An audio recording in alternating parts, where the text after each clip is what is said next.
আসসালামু আলাইকুম সম্মানিত দর্শক শ্রোতা, খুবই হৃদয় বিতরক ঘটনা। আসুন আপনাদেরকে নিয়ে যাই তার কাছে।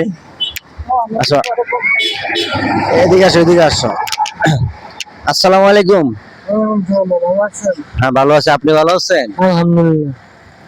এটা আপনার ব্যবসা? হ্যাঁ ভাই, ব্যবসা করে কত টাকা আয় হয় প্রতিদিন? 300-400 টাকা। সংসারে কতজন? 5 জন। প্রতিদিন ব্যবসা করে 300-400 টাকা আয় হয়, সংসারে 5 জন লোক খাওয়া। ঢাকা শহরে এই টাকা দিয়ে চলা কিরকম কষ্ট হয়তো আপনারা বুঝে গেছেন।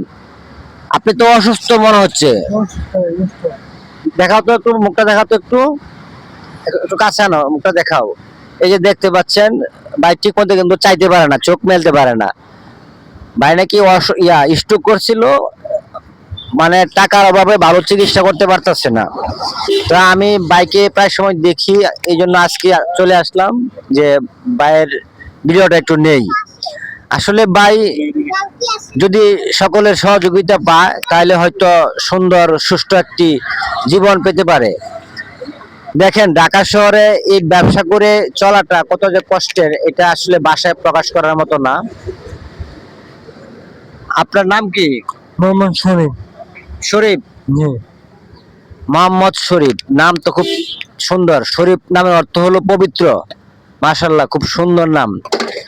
আর উনি হচ্ছেন ওনার ওয়াইফ, স্ত্রী, তারা দুইজনে মিলে এই ব্যবসাটা করে। দেখাও একটু, তারা দুইজনে মিলে ব্যবসাটা করে।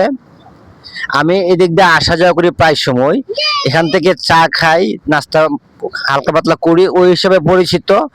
আর দেখি যে তাদের কি একটা অবস্থা, ভাবলাম আপনাদের সাথে শেয়ার করি। আপনারা ভিডিওটি সকলেই শেয়ার করবেন। আর আমি আপনাদের কাছে অনুরোধ করব, আপনারা তার পাশে দাঁড়ান, যতটুক পারেন, যতটুক পারেন আপনারা তার পাশে দাঁড়ান। আমি চেষ্টা করব আমার সাধ্য অনুযায়ী ভাইকে কিছু করার জন্য। তো আপু, আপনি কিছু বলবেন? কি বলবো কোন, আমি তো মনে করেন আমার হাজবেন্ড যখন অসুস্থ, তো তাহলে কিছু করার নাই। আমার যেমনে চলার হেমনে তো চলতেই হইব, সবাই দেখতো। আপনার তো এখানে 300-400 টাকা ইনকাম হয়। আপনার স্বামীর নাকি চিকিৎসার তলে যায় 7 থেকে 8 হাজার টাকা, কিভাবে চলে? কষ্ট হয়, তারপরও আল্লাহ পাক যেভাবে পারে এভাবে আল্লাহর রহমতে চলি। কি করবো? দুইজনে মিলে করেন, তাই না? জি। আপনাদের গ্রামের বাড়ি কোথায়? মামি সিং। আমি সিং কোথায়? নান্দাল। নান্দাই। আর এখানে কোথায় থাকেন? এই তো বেগুনবাড়ি, হাতির ঝিল। ঢাকা বেগুনবাড়ি। আচ্ছা। সম্মানিত দর্শক শ্রোতা, আপনারা তাদের ব্যাপারে জানতে পারছেন। এটা পিছনে হচ্ছে বেগুনবাড়ি, আর ওই যে ছাতাটা দেখা যাচ্ছে, ওইখানে উনি ব্যবসা করেন। রোদের জন্য ওইখান থেকে এখানে চলে আসছেন। ওইখানে বৃষ্টি হলে ব্যবসা করতে পারে না, বেশি রোদ উঠলে গরমের জ্বালা তারা এখানে বসে ব্যবসা করতে পারে না। আর এই বাইটার কথা কি বলবো, আপনারা যদি সরাসরি দেখেন তাহলে বুঝতে পারবেন।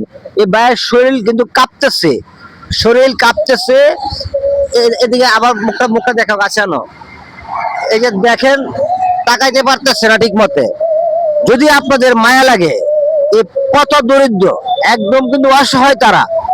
আল্লাহ পাক বলছেন, যারা অসহায় মানুষের পাশে দাঁড়ায় তাদেরকে আল্লাহ পাক অত্যন্ত ভালোবাসেন এবং আল্লাহ পাক রহমত বরকত দান করেন। তা আমরা সকলেই যার যার অবস্থান থেকে চেষ্টা করব এই ভাইয়ের জন্য কিছু করার। ঠিক আছে? তো আমি এই বাইকে কই টাকাটা কই